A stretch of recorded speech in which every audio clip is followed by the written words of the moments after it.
estudiando hace tiempo el libro La medida de un hombre, del autor Gene A. Jets. ¿Ya? El propósito del libro es proveer una guía práctica para desarrollar un carácter conforme a los principios bíblicos. ¿Ya? La metodología son 20 cualidades esenciales que presentan la enseñanza bíblica, aplicaciones prácticas y reflexivas. El primer tema de los 20 lo comenzamos hablando de qué es un hombre, ¿cierto? Y un hombre no es así, ¿cierto? No se come las uñas así. Como lo que se ve hoy día, porque hoy día está muy rara la cosa. Pero confiamos que todos los que están aquí son meros machos, ¿cierto? Bueno, dejándose de broma, esto habla básicamente de la madurez espiritual, una relación profunda con Dios en el estudio de la Biblia, en la oración y en una forma constante. En el libro de 2 de Timoteo y también en Tito, 2 de Timoteo, el capítulo 3, 17 dice, a fin de que un hombre de Dios sea perfecto, enteramente preparado para toda buena obra. Entonces, ¿qué es lo que nos está diciendo la Biblia hoy día? De que un hombre de Dios debe ser perfecto. Así. No tanto, ¿cierto? Sea perfecto, enteramente preparado, pero para la obra de Dios, ¿verdad? Que tenga buenas obras, de que nuestra forma de glorificar a Dios sea a través de nosotros. O sea, nosotros le traemos gloria cuando hacemos su voluntad. Si estamos en la palabra, si estamos en la oración, si tenemos un hogar correcto, estamos glorificando a Dios, estamos siendo un hombre de Dios. ¿Qué pasa hoy día? Y lo conversábamos delante, decíamos de broma. El hombre se enfoca en que yo le digo a mi hijo, tenéis que estudiar porque tienen que ser un buen profesional. El hombre se esfuerza, yo le hice caso a mi papá. No llegué hasta donde él quería, pero le hice caso. Estudié, ¿cierto? Logra su buen puesto, pero claro, mantiene la familia, tiene un buen estándar, lo pasa bien, se van al Caribe, ¿cierto? Arrendan buenos yates, pero eso no es lo que Dios espera de nosotros. Si bien y tenemos la posibilidad de hacerlo, está maravilloso, pero nosotros debemos enfocarnos en lo que nos enseña la Biblia, a ser un hombre enteramente preparado para la obra de Dios. Entonces, si bien todo eso puede ser un beneficio y que trae satisfacción a la vida, lo importante es estar enteramente preparado para su obra. ¿Ya? Porque, claro, podemos hacer todas estas cosas, pero esas cosas no glorifican al Dios si no las hacemos de buena manera. En Tito, capítulo 1,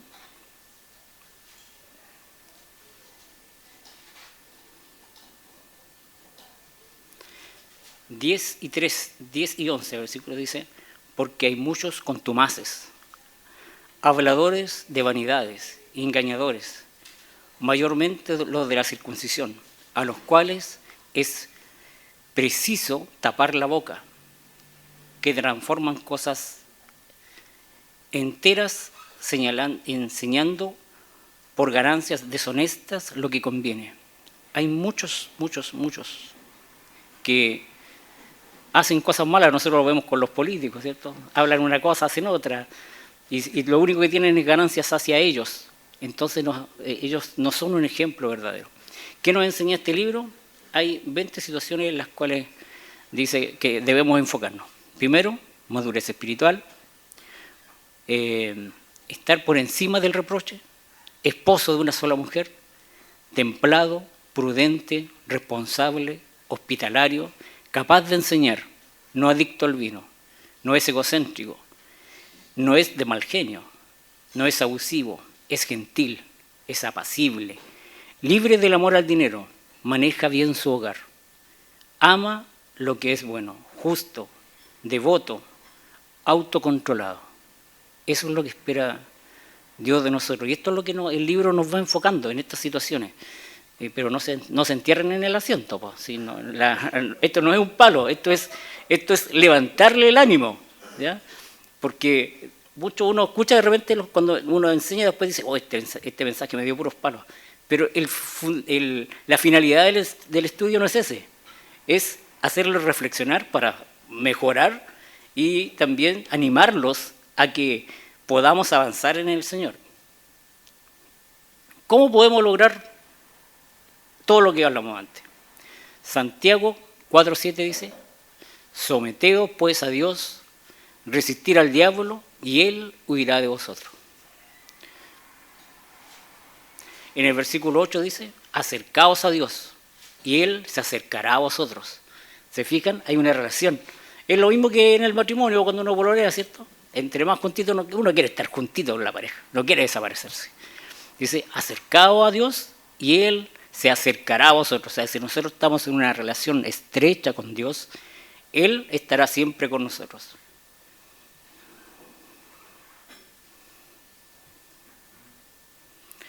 Más en la parte B del versículo dice, pecadores, limpiad las manos y vosotros los de doble ánimo, purificar vuestros corazones. En el capítulo 2 hablaba de la moralidad íntegra. Eso viene siendo como coherederos de la palabra y la acción. Tiene buena reputación. Se nos puede venir a la mente lo que pasaba con Daniel, ¿cierto? Daniel fue un hombre que hizo la voluntad de Dios y no se contaminó. En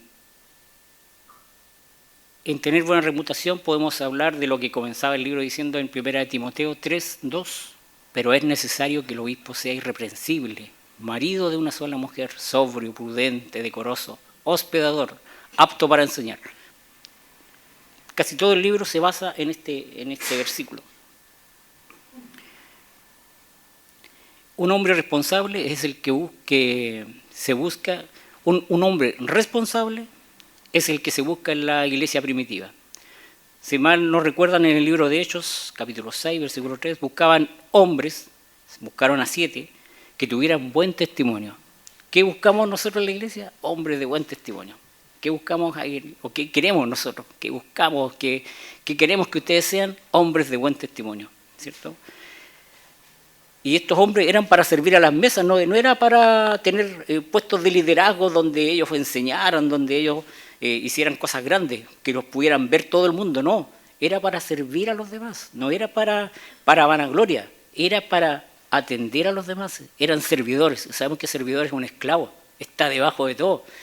Recuerden lo que hacía el esclavo, le lavaba los pies a todas las visitas. Era el trabajo menos honroso, ¿cierto? Y recordemos que Jesús lo hizo. Jesús se puso al nivel del siervo, el siervo de todos, ¿ya? Entonces dice Hechos 6:3, dice, buscad pues, hermanos, de entre vosotros a 7 varones de buen testimonio, llenos del Espíritu Santo y de sabiduría, a quienes encarguemos este trabajo. Y estos son los hombres que necesitamos en la iglesia. Hombres de buen testimonio. Si bien era para servir a las mesas de las viudas griegas, se necesitaba hombres de buen testimonio, serviciables y de buen testimonio, con una buena reputación. En el capítulo 3 hablamos de la autodisciplina, el control de los deseos y las emociones. Ahí podemos hablar también de José, ¿cierto? José fue un hombre que rechazó la tentación. La esposa de Potifar se la estaba dando en bandeja, pero él no, se mantuvo ahí. Y en esa oportunidad hablamos de mantener la pureza moral. Desde chicos se nos enseña a cuidarnos, ¿cierto? Y a respetar, pero cuando somos grandes se nos olvida un poco y empiezan a revolucionarse las hormonas y lo único que uno quiere es satisfacerse, ¿cierto? Y aquí en la pureza moral nos enfocábamos en el cuidar nuestro corazón, cuidar lo que veíamos, protegernos, ¿cierto? Y decía en 2 Timoteo 2:22 dice, huye de las pasiones juveniles, huye, arranca, zapatillas correquetepillo, ¿cierto? Y sigue la justicia, la fe, el amor, la paz, con las que el corazón limpio busca al Señor. ¿Ya? Ahí hablábamos mucho acerca de las adicciones, sobre todo la adicción a la pornografía, que mina el corazón, ¿cierto? Te contamina, te hace esclavo. En Tito 3:3 dice, porque nosotros también éramos en otro tiempo insensatos. La Biblia nos lee a nosotros, ¿cierto? Éramos insensatos, lo que yo les mencionaba al principio. Las hormonas se revolucionan y uno quiere solamente satisfacerse, pero eso es momentáneo, no sirve, solamente llena un vacío, ¿ya? Si seguimos leyendo en Tito 3:3 dice, rebeldes, extraviados, esclavos de concupiscencias. Cuando nosotros hacemos esas cosas, nos volvemos esclavos.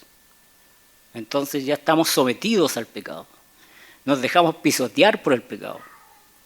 Y de los deleites diversos, viviendo en malicia y envidia, aborrecibles, y aborrecemos unos a otros. Degradamos, cuando nosotros nos dedicamos a eso, degradamos a las mujeres, ¿sí? Porque las vemos como objetos. Y Dios la puso a un nivel igual al nuestro, por eso la sacó a la costilla, ¿cierto?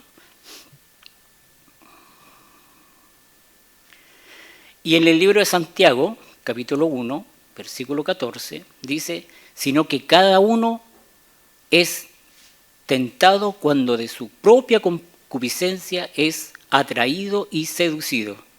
Es cuando nosotros dejamos que nuestro cuerpo haga lo que quiera con nosotros, pero nosotros lo debemos a él hacer esclavo. Si alguien tiene algún problema con esto, reconozca el problema delante de Dios, pida perdón, busque ayuda. Eso es lo que más recomienda el libro. Debemos confesar nuestros pecados. No es necesario que nos paremos aquí adelante y diga, hermano, yo tengo problema con esto. No es necesario.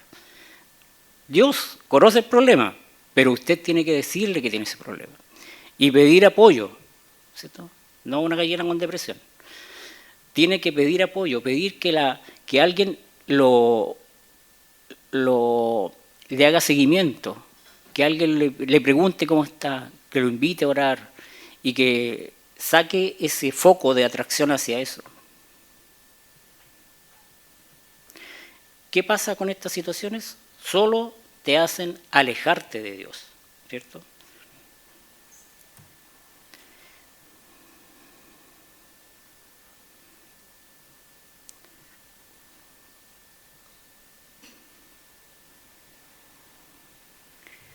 En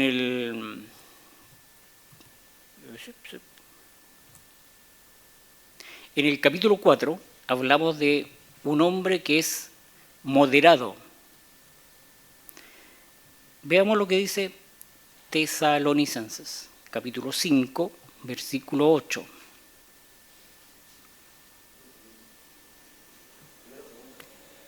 Primera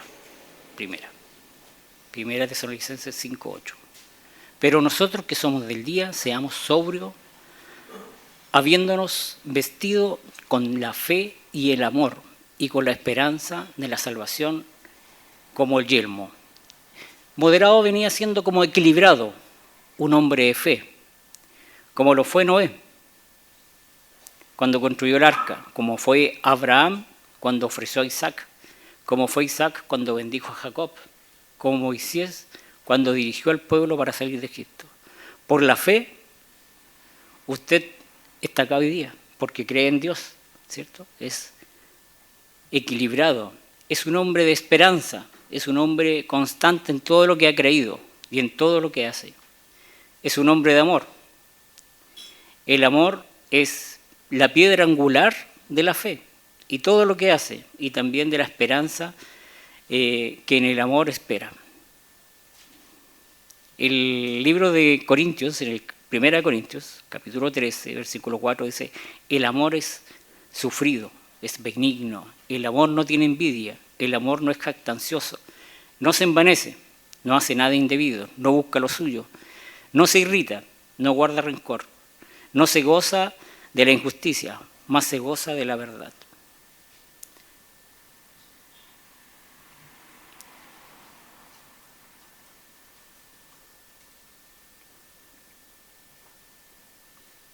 ¿Cómo podemos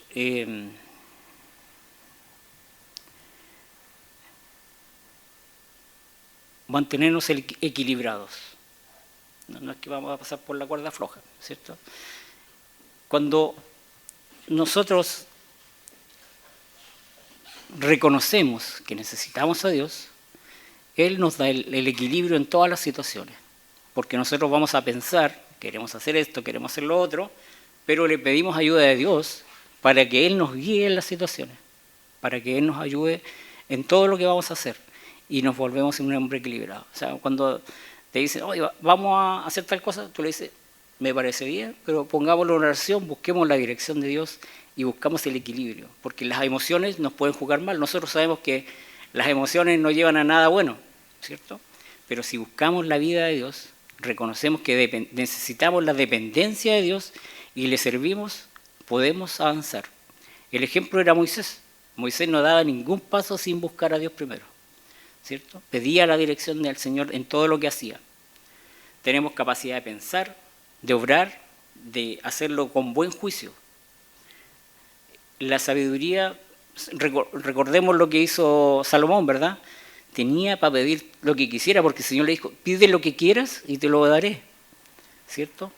Y él ya tenía de todo, era un hombre, era hijo del rey David, tenía todo, ¿cierto? Tenía el tremendo reino, ya habían conquistado casi todo, pero él pidió sabiduría porque lo que se le venía era muy grande. Ustedes han visto la historia de los egipcios, ¿cierto? Y cuando le pasaban a un niño de 8 o 10 años el reino, era imposible que pudiera hacerlo, ¿verdad? ¿Qué hizo este Salomón? Pidió sabiduría para guiarlo. Lo que pasó después es otra historia, es para otro estudio, ¿cierto? Pero en el fondo, lo que se está buscando aquí es que un creyente va creciendo en el Evangelio porque es progresivo. El Proverbios 16, 21, te dice que hay que ser prudente. La sabiduría lo compara con eso, que es un atributo de Dios. Tener cordura también es un atributo de Dios y significa la capacidad de pensar con buen juicio. Ejemplo, Pablo, él dice que todo lo que tenía lo dejó como por trapo de inmundicia. Lo que él era, el soldado, ¿cierto? O un general de ejército, todo lo que sabía, creado a los pies de Gamaliel, un hombre que sabía mucho de la palabra, dijo, esto no es nada, yo no soy nadie, cuando reconoció a Jesucristo. Él dijo, yo sirvo a Dios, ¿no? ¿Cierto? ¿Y cómo podemos adquirir sabiduría si no la tenemos? La oración, a través de la lectura de la palabra. Cuando nos congregamos, tenemos una intimidad con Dios y tenemos una intimidad a través del estudio de la palabra. Tomar buenas decisiones, juntarnos con amigos que piensen y que actúen como nosotros, ¿cierto? Eso no quiere decir que vamos a desechar a todo el mundo porque tenemos que trabajar y si tenemos a un inconverso al lado todo el día, tenéis que ponerle filtro, ¿no? ¿Cierto? Escuchar la mitad de la cantidad de cosas que dice. Pero, no Jorge, tú me habláis bien. Oye, no sabe lo que agradezco a Dios que Jorge está al lado mío.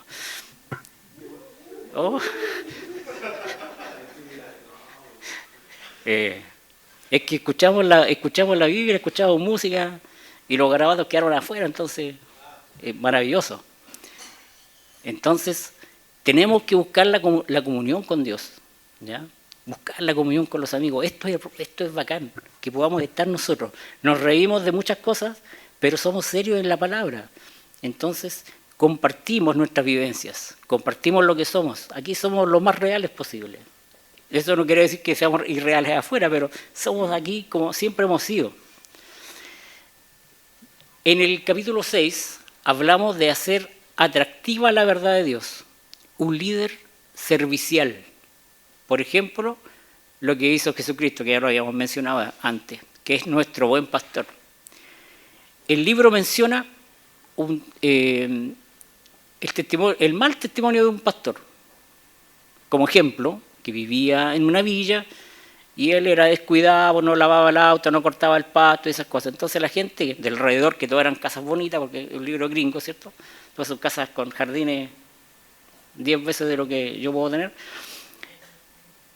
y era muy descuidado, no se preocupaba. Entonces se fue, llegó otro y todos esperaban que fuera igual, pero este pastor era distinto.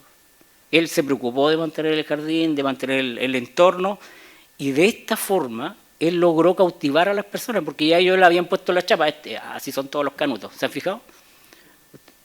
Y pasan el trabajo, tú te preguntan, dicen, no, yo soy cristiano, y después lo escucháis, es escuchar a un mundano más, ¿no? Pues entonces, ¿cuál es el testimonio? Ni uno. Entonces después lo tachan que todos los cristianos son iguales a ese.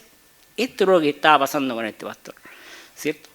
No había testimonio, no dejó un buen testimonio, y los demás esperaban que este nuevo pastor fuera igual, pero él logró a través de hacer que su jardín estuviera precioso, su casa que el entorno estuviera bien, pero eso hizo que los demás vinieran a él y le preguntaran, y él aprovechó el minuto y les compartió la palabra. Luego tenía ahí un buen grupito, ¿se fijan? Cuando las personas ven la responsabilidad que tenemos, de la forma que actuamos, de la forma que hacemos las cosas, tenemos la posibilidad de enganchar al resto, ¿cierto? Porque si usted va a mi casa y ve que la cerámica está suelta, que el pasto está sin cortar, se va a formar una imagen re fea de cómo soy yo, ¿verdad? Aunque esté así. Y también tenemos que preocuparnos qué piensa, de repente háganse la pregunta, ¿qué piensa mi hijo de mí? ¿Qué piensa mi esposa de mí? ¿Qué piensa mi hermano de mí? ¿Cierto? ¿O qué piensa usted de otra persona? ¿Cierto? A lo mejor no estamos enfocados en lo que creemos. Nosotros podemos tener una imagen que a lo mejor no es la correcta y otro nos puede hacer ver nuestros errores y con la ayuda de Dios podemos mejorar todas esas situaciones. Yo recuerdo hace un tiempo atrás estaba en una clase de liderazgo en el trabajo y nos dijeron, llamen a 2 personas que te digan ¿cómo eres tú? Y yo llamé a 2 personas. Y una me asombró cuando la llamé.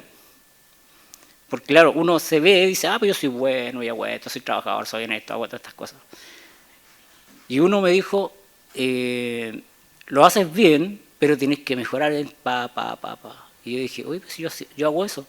Sí, pero me hizo pensar, una persona que la conozco, pero no me ve en el trabajo, no me está viendo cómo lo hago.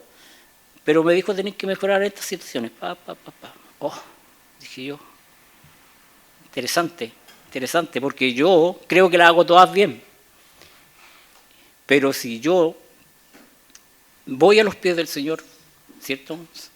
Él me puede abrir los ojos, Él me puede hacer pensar y también interactuar con las personas. Por eso decía el libro que pregúntele a su esposa en qué está fallando y qué puede mejorar. Hace un tiempo atrás hablaba también con mi esposa y con Daniel y me dijeron, papá, ¿sabes qué? Tenemos que hacer esto. Y yo dije, sí, me parece súper, hagámoslo. ¿Se fijan? En Efesios 4, capítulo 1, perdón, Efesios sí, capítulo 4, versículo 1, dice, yo pues, preso en el Señor, os ruego que andéis como es digno de la vocación con la que fuisteis llamados. Pablo estaba preso, encerrado, pero él incitaba a los demás a hacer la voluntad de Dios, él motivaba a los demás. Él no decía, pobrecito de mí, estoy preso, no puedo hacer nada. No. Él no se echó a morir porque estaba preso. Al contrario, fue mejor para él. Estaba tranquilo. ¿Sí? Hay un himno que dice, Castillo fuerte es el Señor. Y ese está inspirado justamente en Pablo. Aunque lo hizo Martín Lutero. Pero cuando estuvo preso también.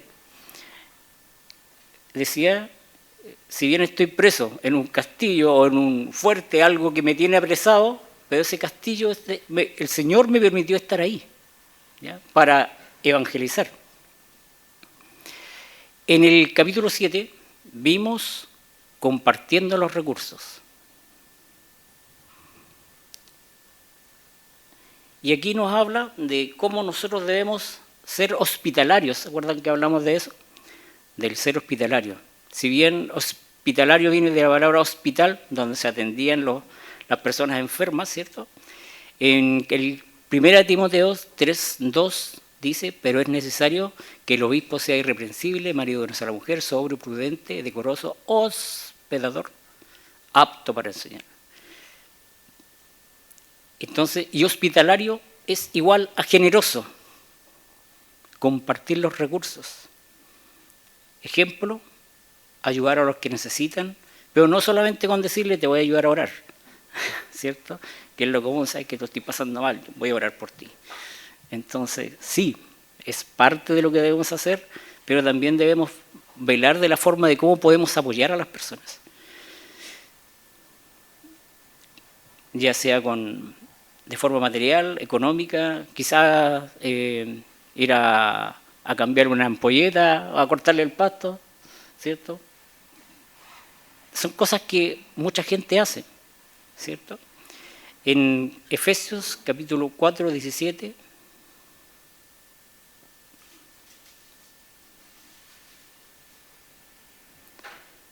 dice, esto pues digo y requiero en el Señor que ya no andéis como otros gentiles que andan en la vanidad de su mente, que son básicamente egoístas. Y en el Efesios 5, 1, sed pues imitadores de mí como hijos amados y andad en amor como también Cristo nos amó y se entregó a sí mismo por nosotros, ofrenda y sacrificio a Dios, olor fragante. Debemos ser imitadores de Dios y como Dios fue el que nos puso la vara alta, nosotros debemos apoyar a todos los que necesitan de nosotros. Ejemplo, en todas partes y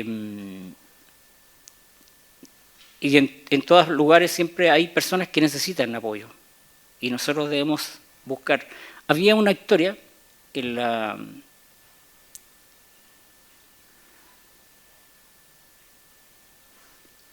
que la iglesia necesitaba apoyo, ¿cierto? ¿Y qué pasó?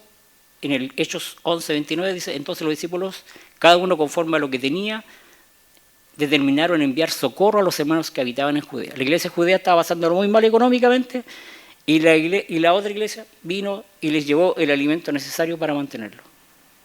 ¿Ya? Apoyo. Pablo, encarcelado, ya lo dijimos, ¿cierto? Se mantenía hábil. Compartir los recursos, compartir en los hogares. En esa oportunidad hablábamos de que, si bien una forma también de compartir era compartir el Evangelio, ¿cierto? El ser hospitalario y aprovechar el momento para poder evangelizar. En el capítulo 8 dice, se comunica de forma sensible, aprovecha cualquier minuto para compartir las Escrituras y de forma simple y efectiva. La idea de esto es que la palabra de Dios sea lo más tratable posible, o sea, cuando nosotros la enseñamos, que sea lo más sencilla posible, cosa que cualquiera pueda entenderla, sin que le tengamos que hacer una exégesis de lo que significa cada cosa y tampoco sin quitarle la importancia que tiene la palabra, ¿cierto? Hoy hablábamos con Jorge de lo importante de que los ejemplos ojalá salgan siempre de la misma Biblia, porque está de primera mano. Y yo le contaba porque había escuchado un estudio que me mantuvo muy cautivado, era un gringo y yo lo iba escuchando en el audífono y me lo imaginaba con gestos, cuando iba explicando y contó un relato de una historia y que me dejó así como, oh, qué bacán. Y me puse después en la casa a navegar y no fue así. Contó una historia que no era verdad. O sea, la historia sí fue verdad, pero la contó muy mal. Los actores no eran y los personajes no eran. Entonces me quedé con la sensación, me engañó. ¿Y a cuántos más habrá engañado? Porque contó una historia que no era real. Entonces, si bien usó muchos personajes, muchas personas, muchos tiempos que no estaban en la historia real. Entonces me quedé como plop. El mensaje era espectacular, pero el contenido no tenía sustento. En cambio, cuando buscamos, eso era lo que convertíamos con Jorge, cuando hablamos de la Biblia y buscamos en la misma Biblia los ejemplos, te estamos hablando lo real, lo que está realmente en la Biblia. Entonces, aun cuando las cosas sean difíciles, o también cuesta, porque a todos nos cuesta llevar el mensaje a otras personas, ¿cierto?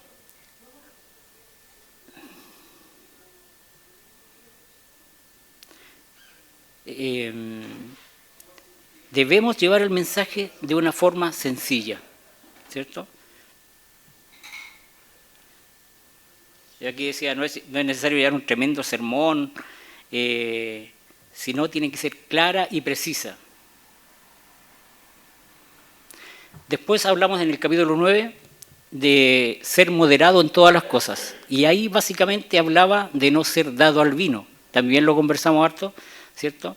Si bien el vino está presente en toda la Biblia, o en gran parte de algunos versículos, y no se niega el uso de aquello, lo que se condena es el uso abusivo del vino.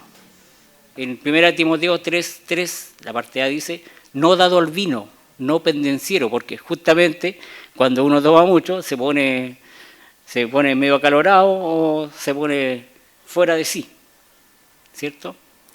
Entonces la Biblia no condena el uso del vino, sino la embriaguez.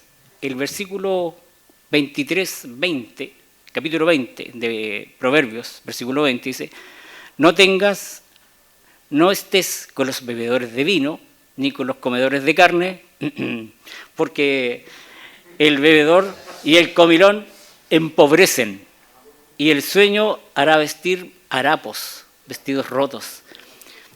Ustedes, si piensan, sin menospreciarlos, a los indigentes, su condición por lo general es básicamente alcohólicos.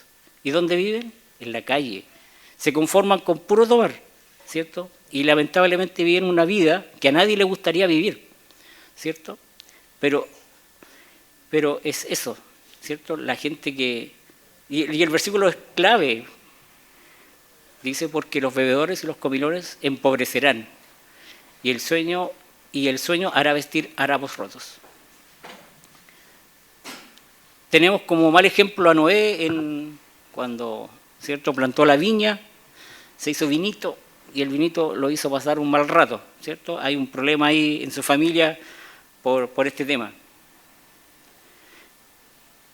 Pero en el contrario, el libro de Efesios nos invita a ser llenos del Espíritu. En el capítulo 5, versículo 18 de Efesios, dice, no os embriaguéis con vino, en lo cual hay disolución. Antes bien, ser llenos del Espíritu. Nos invita a que nuestra vida, al contrario, ¿cierto?, de que nos llenemos con un vaso lleno de vino, nos llenemos de la palabra de Dios. Dice el Proverbios capítulo 23, versículo 31, no embriaguéis con el vino cuando rojea. No lo mire, es muy lindo cuando se mueve. ¿Se acuerdan que les mostré un video de cómo se movía el vino, como los catadores, cómo lo mueven? Se ve maravilloso los colores. Cómo te invita, te seduce como una serpiente, ¿cierto?, que entra y te devora. Eso dice el versículo 33 del mismo capítulo 23. Tenemos pérdida de conciencia, ¿cierto? Perdemos el testimonio, podemos chocar, ¿cierto? Se han cometido abusos por estas situaciones. Entonces, debemos mejorar esas situaciones. Si alguien tiene algún problema con eso, dice, mejor que no lo hagas delante de otro. O sea, si yo voy a invitar a alguien a mi casa y yo no tengo problema con eso, yo por amor a ese no lo voy a hacer. ¿Se fijan?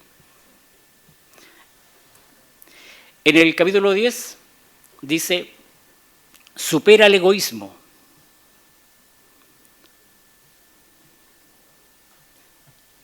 Volvemos a nuestro texto base, Tito 1:7, dice, porque es necesario que el obispo sea irreprensible, como administrador de Dios, no soberbio, no iracundo, irresponsable, no soberbio. Básicamente, de no ser peleador. A todos nos pasa que cuando nos caemos a un hoyo, ¡qué lata! Se nos cruza un auto, ¡oh, qué lata! ¿Cierto? Y se nos sale el Chispita. Nosotros veníamos para acá con Daniel y veníamos por la izquierda y yo venía bien y de repente ¡fum!, se me cruza. No dije nada, pero me llamó la atención.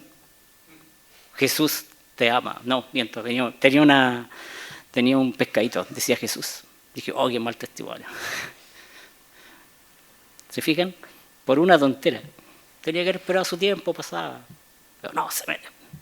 Pero que no me provocó ira, pero sí me dio lata que ver que tenía un pescadito ahí.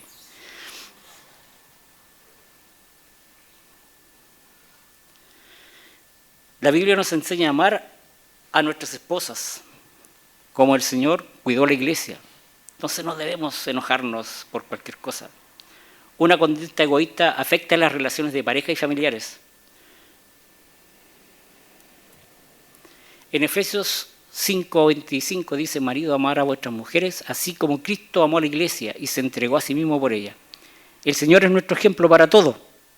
Cristo amó a la iglesia. El ejemplo es que amó a la mujer, ¿cierto? O sea, que nos invita a nosotros a amar a la mujer como Cristo amó a su iglesia, que somos nosotros, y nosotros debemos amar a nuestros hermanos, debemos respetarlos, ¿cierto? Mantener el dominio propio, evitar el egoísmo. Y también nos exhorta a los padres, en el Efesios 6:4, vosotros padres no provoquéis a ira a vuestros hijos, sino criarlos en disciplina y amonestación del Señor. Y eso es lo que falta hoy día, ¿verdad? Pero en disciplina y amonestación, criarlos bien, ¿cierto? No es necesario que los agarremos a palo. Aun cuando había un chiste que decía que faltaron puestos para el palo, para el puente, no, palos para el puente, eso era. Yo lo dije al revés.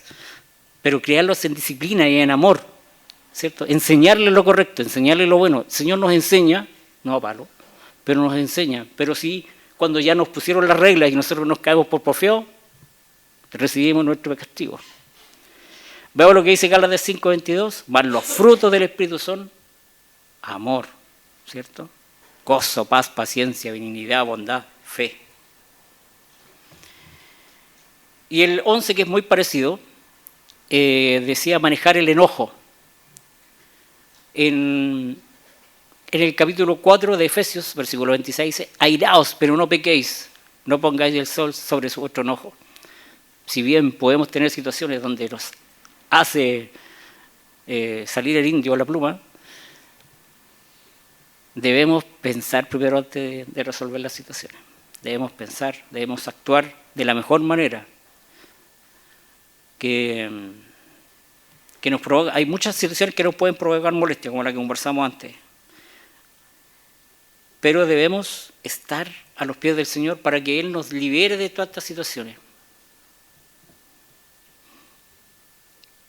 Porque hay situaciones que te pueden volver explosivo o que dañan a las personas o a nuestras familias. Cuando tomar decisiones violentas o iracundas que pueden causar daño físico quizás también. Entonces debemos actuar de una manera criteriosa ante las situaciones. La Biblia nos enseña a no dejar que estas situaciones tomen dominio de uno, ¿cierto? Me puedo enojar, es normal porque soy persona. Me dolió el dedo, me enojé porque soy torpe, ¿cierto? Me pegué con el martillo. Se me cruzó un auto, pero no, debo actuar. No estar todo el camino tratando de perseguirlo para decirle Dios te bendiga, no. No, yo me puedo enojar porque soy persona, pero no, que eso no me quite el gozo, que no me haga perder. Yo les voy a contar una historia. Cerca de mi casa hacen la feria todos los domingos. Y yo llegaba y la entrada de mi estacionamiento estaba ocupado. Y en más de alguna oportunidad me enojé con el que acomoda los autos. Yo dije, mira, ocupa hasta las 2. A las 2 me lo dejáis libre y yo entro a la casa. Y quedamos de amigos. Ahora está desocupado cuando llego. ¿Se fijan? Pero yo llegaba y decía, pucha, ya se me dejó el auto aquí, me tenía que ganar abajo, molestaba. Usted sabe que la feria ocupa todo. Entonces, yo decía, pierdo el gozo, vengo llegando a la iglesia, pero así venía en las nubes y se me acababa el gozo. ¿Sí? Pero nos llama a analizar las situaciones, a buscar la mejora, como dicen en todos lados. Romanos 12:21 dice, no seáis vengativos, no seáis vencidos por el mal, sino vence con el bien.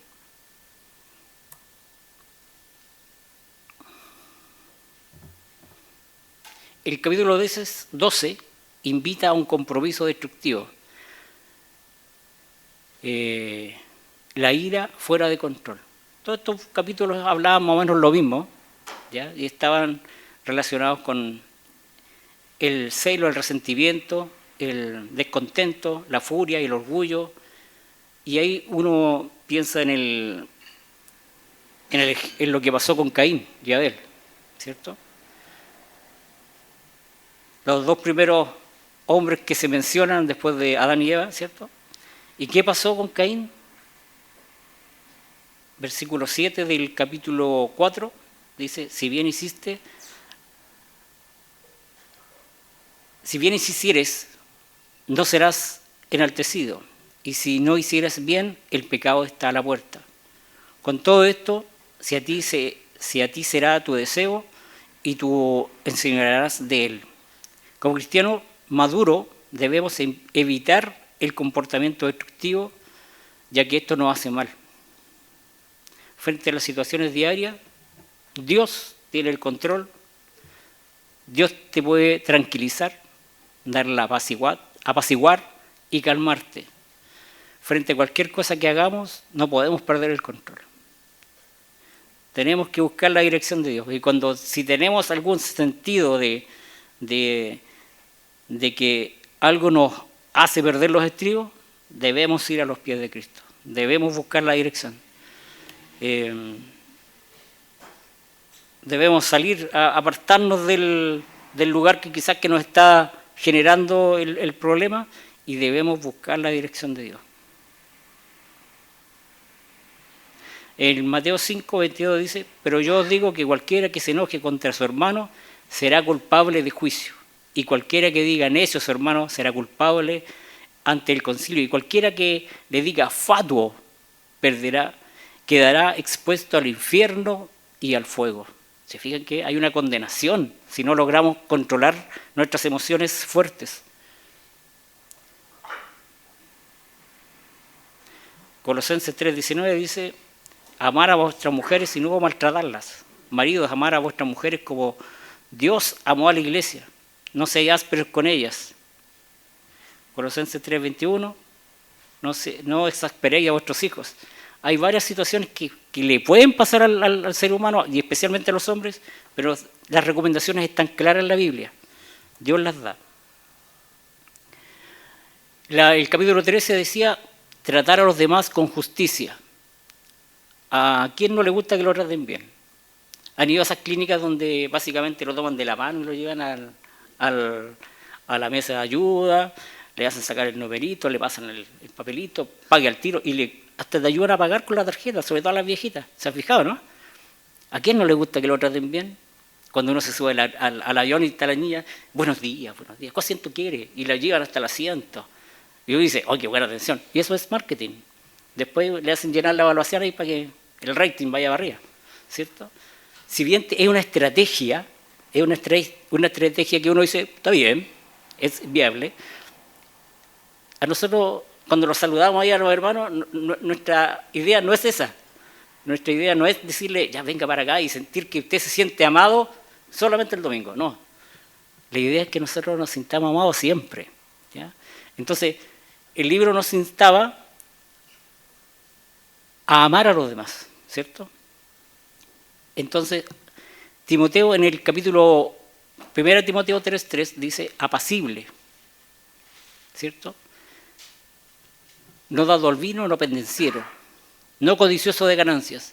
Nosotros no buscamos hacernos ricos, nosotros lo que queremos es que ustedes se sientan bien en la iglesia, que reciban la mejor instrucción, que sean amados por Dios, que sean amados por nosotros.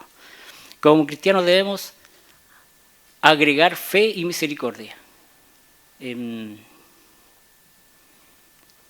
Si bien nosotros vivimos en el mundo, no practicamos lo que hace el mundo, pero debemos también, el libro también nos mencionaba que debemos ser responsables cuando escogemos a nuestros gobernantes. Si bien no es lo que queremos, es lo que hay, ¿cierto? Pero debemos ser responsables con nuestro voto cívico. Debemos cumplir las normas, debemos cumplir las leyes, porque así lo manda Dios, ¿cierto? En el capítulo 14 hablaba, ¿cierto?, de un hombre apacible. Y en el 15 nos invitaba a ser generosos. Y ya lo mencionamos antes, generoso significa dar, compartir con los demás sin esperar nada a cambio. Un valor que se caracteriza por la abundancia del corazón. Cuando nosotros compartimos algo, ¿han visto? Y eso pasa mucho en la Navidad, cuando usted le regala algo al niño. ¿Cómo está el niño? Está como el gatito de Chuck, esperando así, esperando el regalo, y lo abre y lo rompe. No. Pero nosotros, los grandes, hemos perdido esa forma de ver, por muy chiquitito que sea el regalo, pero como que no es el regalo, no. Pero los niños lo esperan con ansias, ¿cierto? Entonces, y uno cuando lo da se siente, cuando el niño recibe el regalo y se siente contento y va y te da un abrazo, tú dices, qué bacán. Así deberíamos ser nosotros, cuando compartimos con la gente, cuando compartimos, aunque sea un helado, un chupete o un abrazo, deberíamos sentirnos contentos, porque somos generosos. 1 Corintios 13:5 dice, no hace nada indebido, no busca lo suyo, no se irrita, no guarda rencor. Se dice que el amor no busca lo suyo, ese es el amor de Dios, no es egoísta, no busca beneficios, ¿cierto? Se siente gozoso. Filipenses 2:4 dice,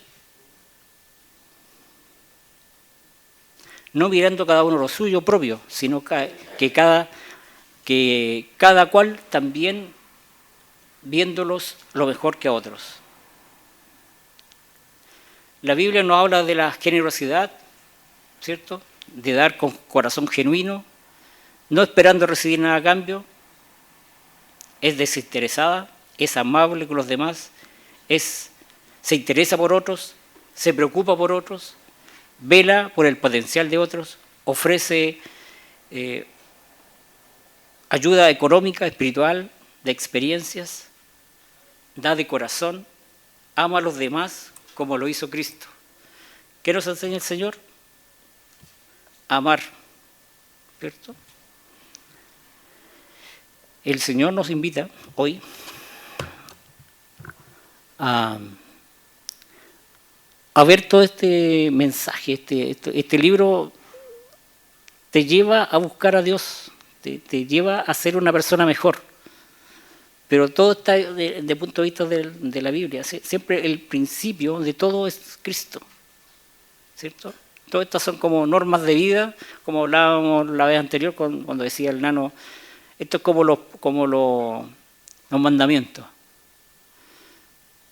Si no haces el primero, no puedes cumplir ninguno, ¿cierto?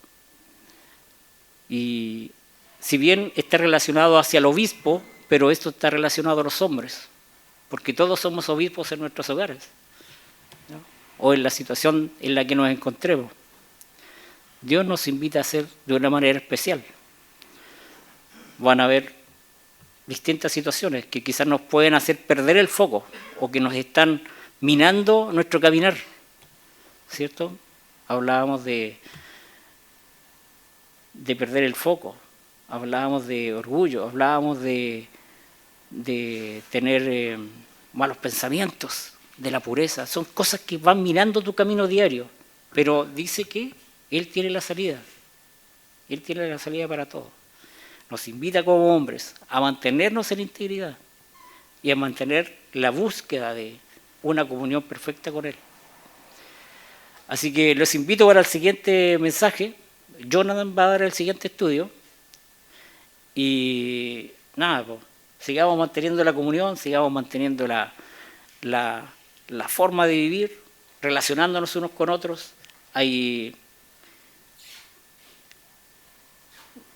La idea no es ser activista, o que nosotros los invitemos solamente para actividades, pero sí las actividades que hacemos en la iglesia son esas, para mantener la comunión, para mantenernos juntos y en armonía.